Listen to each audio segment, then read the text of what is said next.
ஏழைகளின் பணத்தை கொள்ளையடித்து கொழுத்த குள்ளநரியே, ஏதுமறியாதவர்களை கொண்டு அவர்களது ரத்தத்திலே ஜலக்கிரீட செய்து மகிழ்ந்த ஜகப்புரட்டனே, எப்படி இருக்கிறது சிறைவாசம்? எப்படி இருக்கிறது நான் அளித்த கடுங்காவல் தண்டனை? சிங்கத்தை கூண்டிலே போட்டுவிட்டு கொக்கரிக்கிறாயா கணேஷ்? நீ அறியா சிறுவன், தெரியாமல் என்னுடன் விளையாடுகிறாய்.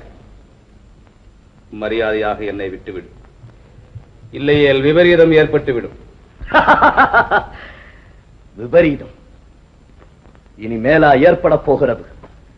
என்று என் தாயை அவமான படுகொலியிலே தள்ளி என் தந்தையை சிறைக்கு அனுப்பினாயோ அன்றே என் குடும்பத்திற்கு ஏற்பட்டு விட்டது விபரீதம். அதனுடைய பலன்தான் இது.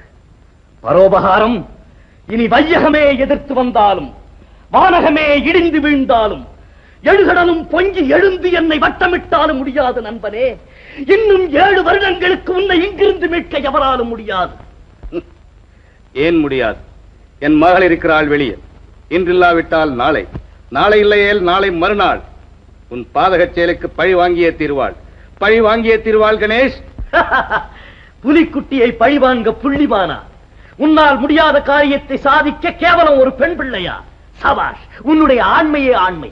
இந்த வீரமிக்க வார்த்தைகளை உதிர்த்த உன்னுடைய வாய்க்கு 1000 முத்தங்கள். இந்தா பெற்றுக்கொள். விளையாடாது. வீரத்தை பற்றி பேச உனக்கு என்ன தகுதி இருக்கிறது? உனக்கு துணிவிருந்தால் என் கட்டுகளை அவித்து விட்டு பேசு. 2இல் 1 பார்த்து விடுவோம்.